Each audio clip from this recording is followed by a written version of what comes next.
Hi guys, welcome back to my channel just for Riwaj, आपके अपने नवाबों के शहर लखनऊ से। लास्ट टाइम हमने डिस्कस किया था टाइप ऑफ स्किन के बारे में कि हमारी 5 तरह की स्किन होती है और मैंने आपको बताया था कौन कौन सी स्किन होती है, उसके बारे में मैंने आपको बताया था।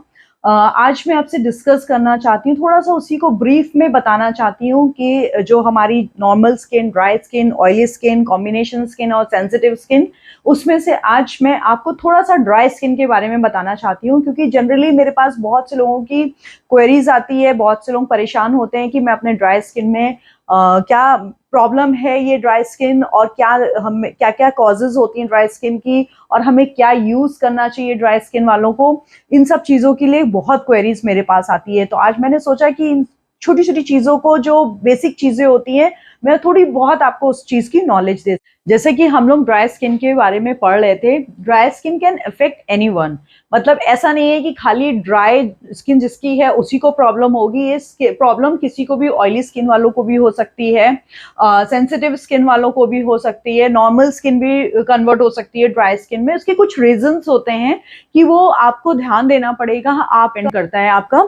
जैसे कि ड्राई स्किन एजिंग में हमारे इशू करता है। अगर हमारी जैसे अडल्सन एज है तो उस टाइम हमारी स्किन नॉर्मल दिखती है या ऑयली दिखती है, बट अडल्सन से जब हम एज हमारा 40 प्लस की तरफ हम जाते हैं, 40 टू 60 की तरफ जब हम जाते हैं, तो वो स्किन हमारी ऑटोमेटिकली ड्राई होने लगती है। हमें अपने स्किन में थोड़े छोटे पोर्स मतलब दिखने लगते हैं, और वो जो हमारी सिक्रेशन, ऑयल की सिक्रेशन होती है, वो भी हमारी कम होने लगती है, तो उसकी वजह से भी हमारी स्किन ड्राई होने लगती है। तो एक इफेक्ट ये होता है कि अगर आपकी एज बढ़ रही है, आप अडल्सन एज से आप अपने मिडिल एज पे या फिर ओल्ड एज की तरफ जाते हो, तो वो ऑटोमेटिकली आपकी स्किन ड्राई की तरफ जाती है। और ड्राई स्किन, आप ऐसा नहीं है कि खाली आपको फेस पे दिखेगा, आपको अपनी फुल बॉडी पे दिखाई देता है।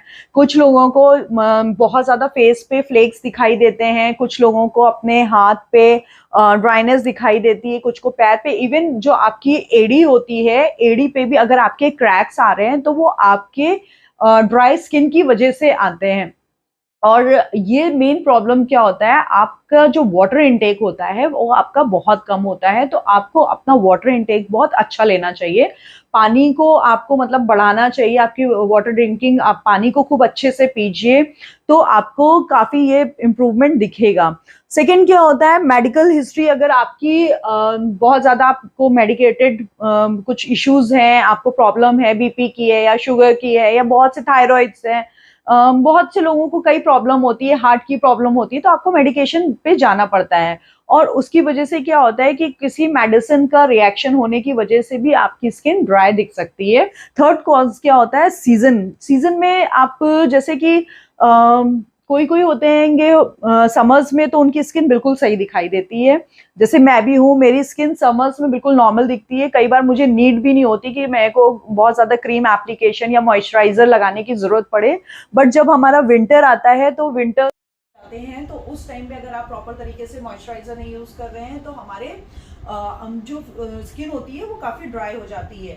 तो हमारा एक सीजन भी हमारा रीजन होता है। जैसे विंटर्स के टाइम पे आपको ड्राई प्रॉब्लम की काफी इश्यूज होते हैं, बनिस्बत आप अगर समर सीजन में देखें तो ये सब इश्यूज नहीं होते हैं। थर्ड होता है बाथिंग हैबिट्स। बाथिंग हैबिट्स जैसे किसी किसी की बहुत हैबिट होती है एकदम गर्म पानी से नहा लेना, और मतलब बहुत ज़्यादा हॉट वाटर से नहाते हैं, बहुत जल्दी जल्दी आप अपना फेस वॉश कर रहे हैं, या फिर बहुत जल्दी जल्दी आप नहा रहे हैं, बहुत देर तक नहा रहे हैं, ये भी एक प्रॉब्लम होता है ड्राई स्किन वालों के संग। आपको ध्यान रखना होता है कि ड्राई स्किन है तो आपको बहुत ज़्यादा हॉट वाटर से नहीं नहाना है, बहुत ज़्यादा आपको हार्श केमिकल वाले जो है सोप्स को नहीं यूज़ करना है। ये सब चीज़ें होती हैं जब हम ड्राई स्किन की बातें करें, तो ये सारे इफेक्ट्स होते हैं जिसमें हम देख पाते हैं कि क्या क्या रीजंस हैं जो ड्राई स्किन की प्रॉब्लम को क्रिएट करता है। जैसे एज हो गया, सेकेंड मेडिकल हिस्ट्री हो गई आपकी, वो आपको इशू करता है कि आपके हार्मोनल चेंजेस की वजह से आपके स्किन में ड्राइनेस आ रही है, या फिर सीजन चेंज होने की वजह से आपकी स्किन ड्राई हो रही है, या फिर आपकी बाथिंग हैबिट कैसी है, कैसा कोई हार्श सोप तो नहीं यूज़ कर रहे हैं, या फिर कोई केमिकल वाला सोप, बहुत ज़्यादा केमिकल वाला सोप तो आप नहीं यूज़ कर रहे हैं इन सब चीज़। और मैं आपको बताना चाहती हूँ how to prevent our dry skin, मतलब हम अपने स्किन को कैसे बचा सकते हैं ज़्यादा ड्राइनेस की तरफ जाने से। हमको क्या करना होता है, अवॉइड यूजिंग हॉट वाटर, मतलब मैंने आपको अभी भी बताया था, थोड़ी देर पहले मैंने आपको इस चीज़ को डिस्कस किया था कि हम लोग को जो है बहुत हॉट वाटर से नहीं नहाना चाहिए, हमें ल्यूकवार्म वाटर यूज़ करना चाहिए अपने फेस को वॉश करने के लिए, या हमें बाथिंग और शावरिंग के लिए हमें ल्यूकवार्म वाटर यूज़ करना चाहिए। हमें बहुत ज़्यादा खौलता हुआ पानी नहीं यूज़ करना चाहिए, क्योंकि उससे क्या होता है, हमारी ऑयल जो होता है वो बनने में हमारे ऑयल नहीं प्रोड्यूस हो पाता है और हमारी स्किन ड्राई की तरफ जाती है। तो हमको बहुत ज़्यादा हॉट वाटर का यूज़ नहीं करना चाहिए। और नहाने के लिए बहुत ज़्यादा टाइम नहीं लेना चाहिए, उन्हें 10 मिनट में अपना नहा लेना चाहिए। और थर्ड चीज़ जो है वो हमें अपने बॉडी के ऊपर कोई भी मॉइस्चराइज़र वाला सोप यूज़ करना चाहिए, ना कि कोई हार्श सोप। मॉइस्चराइज़र मीन्स जिसके अंदर बहुत से ऐसे सोप्स आते हैं, जैसे आपका डव हो गया, और मतलब ऐसे सोप यूज़ कर सकते हो जिसमें मॉइस्चराइज़र हो। बहुत से मेडिकेटेड सोप्स ऐसे आते हैं जिसमें मॉइस्चराइज़र होता है, तो कोई भी आपको ऐसा सोप लेना चाहिए जैसे जिसमें मॉइस्चराइज़र हो, ना कि वो बहुत आपकी स्किन को ड्राई करे।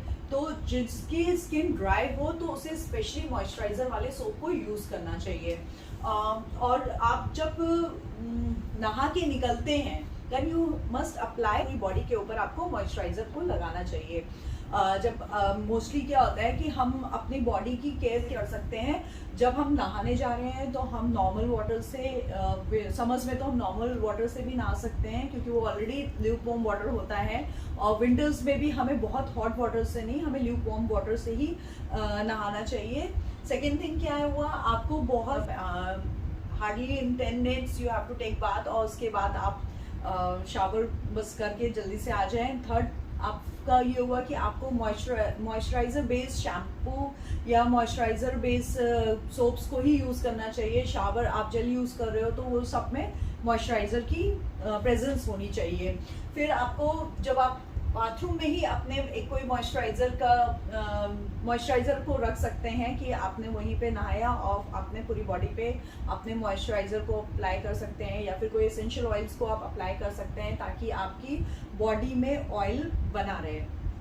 आप थर्ड फिर और क्या होता है, हाँ हम और एक गलती और करते हैं कि हम एक तो स्किन हमारी ड्राई होती है और हम टॉवल बड़ी हार्श सी टॉवल यूज़ कर लेते हैं, या फिर हम अपनी टॉवल से बहुत रगड़ के हम यूज़ करते हैं। ड्राई स्किन वालों को ऐसा बिल्कुल भी नहीं करना चाहिए। ड्राई स्किन वालों को पैक करके उनको आराम से अपने स्किन को स्मूथली पोंछना चाहिए, और उसके बाद उनको कोई भी आप आराम से फिर आप अच्छे से सॉफ्ट कपड़े जो आपके बॉडी के लिए बहुत ज़्यादा आपकी बॉडी पे सूटेबल कपड़े हों, आपको उन्हीं को वेयर करना चाहिए। बहुत हार्श वाले जो कपड़े होते हैं, जैसे बहुत हार्श टिश्यू के हो गए, या फिर आजकल कुछ ऐसे मटेरियल्स होते हैं जो आपकी बॉडी में और ज़्यादा रैशेस को कर देते हैं। एक तो ऑलरेडी हमारी स्किन ड्राई होती है, उसके बाद हम ऐसे कपड़ों को पहन लेते हैं जिसकी वजह से हमारी बॉडी और भी ज़्यादा, मतलब हमें इचिंग होती है, तो उसकी वजह से हमको पैची या फिर कोई भी ऐसा इशू हमें दिखता है जिसकी वजह से हमारी स्कैल्प इची और ज़्यादा हो जाती है।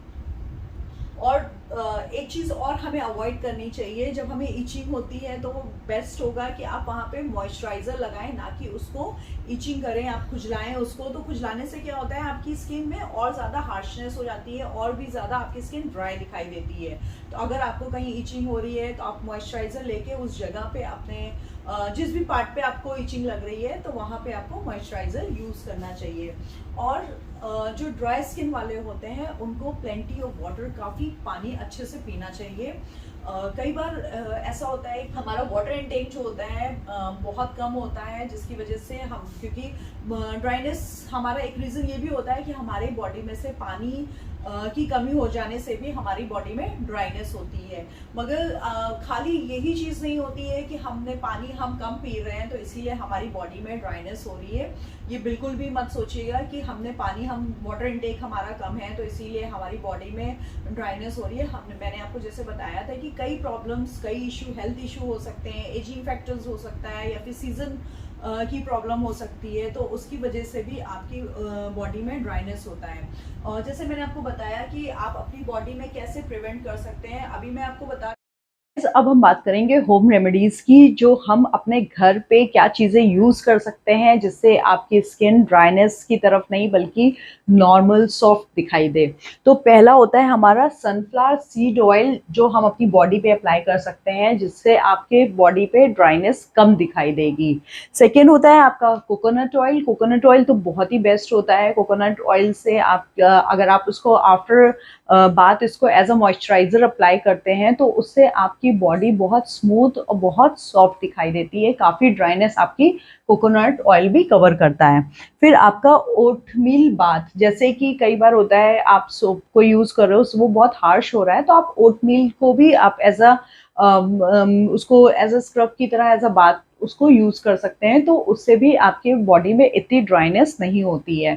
फिर आपका आता है drinking milk. Drinking milk is very good, मतलब आप दूध पीते हैं तो फिर नेचुरल है, आपने जो हमारी यंग गर्ल्स होती हैं और वुमेन्स होती हैं उनको कैल्शियम की डेफिशिएंसी भी बहुत हो जाती है, मगर यहाँ पे आप अगर रेगुलर वे में अपना मिल्क इनटेक कर रहे हो तो उससे भी आपकी ड्राइनेस को काफ़ी इम्प्रूवमेंट मिलती है। आप अपनी बॉडी पे हनी को भी यूज़ कर सकते हैं। आप अपनी फुल बॉडी पे हनी को अगर आप लगाते हो, वो भी आपके मॉइस्चर को मेंटेन करके रखता है, बैलेंस करके रखता है, तो आप हनी को भी यूज़ कर सकते हैं। फिर आपका आता है अगर किसी की बहुत ज़्यादा ड्राई स्किन है, बहुत ज़्यादा आपको अपनी बॉडी में ड्राइनेस फील होता है, तो आप पेट्रोलियम जेली को भी यूज़ कर सकते हैं।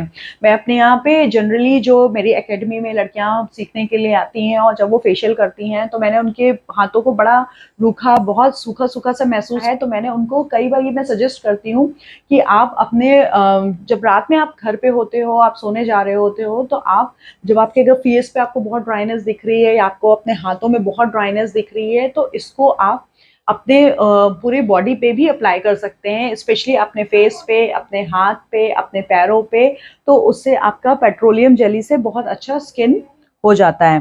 फिर आपका आता है aloe vera. Aloe vera is also good for your skin. आप एलोवेरा के बारे में तो मोस्टली सब जानते ही हैं कि एलोवेरा हर स्किन टाइप के लिए बहुत ही अच्छा होता है और एलोवेरा से भी आपकी स्किन बहुत अच्छी होती है। कैसे कैसे आपको मैंने डिस्क्राइब किया है कि कैसे आपकी ड्राई स्किन होती है, कैसे आप उसको मेंटेन कर सकते हैं, क्या चीज़ आप होम रेमेडीज़ में यूज़ कर सकते हो। ये सारी चीज़ों को अगर आप प्रॉपर तरीके से आप इस पे चलोगे, देखोगे, तो आपको बहुत ईज़िली आप अपनी ड्राई स्किन को पहचान सकते हो और आप अपनी स्किन की ट्रीटमेंट भी घर पे कर सकते हैं।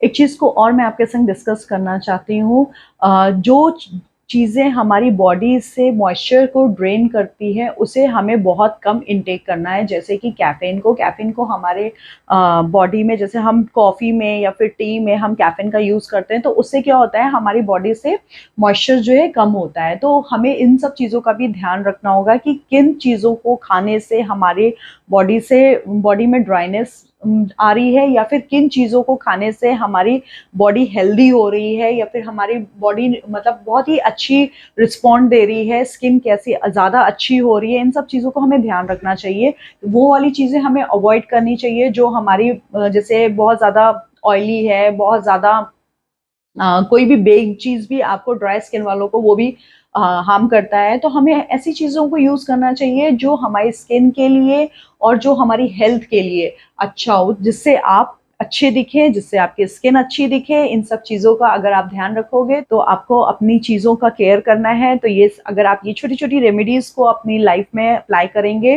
तो आप अपनी स्किन को बहुत अच्छा रख पाएँगे। गाइज, जब मैं नेक्स्ट टाइम आऊँगी तो आपके संग ऑयली स्किन के बारे में शेयर करूँगी, आपको बताऊँगी ऑयली स्किन के बारे में, क्या उसके प्रॉब्लम्स होती हैं, कैसे हम उसको क्योर कर सकते हैं और क्या-क्या ट्रीटमेंट हम ले सकते हैं। तो बी ट्यून, प्लीज़ ना सब्सक्राइब करना और अपने फ्रेंड्स के संग शेयर करना।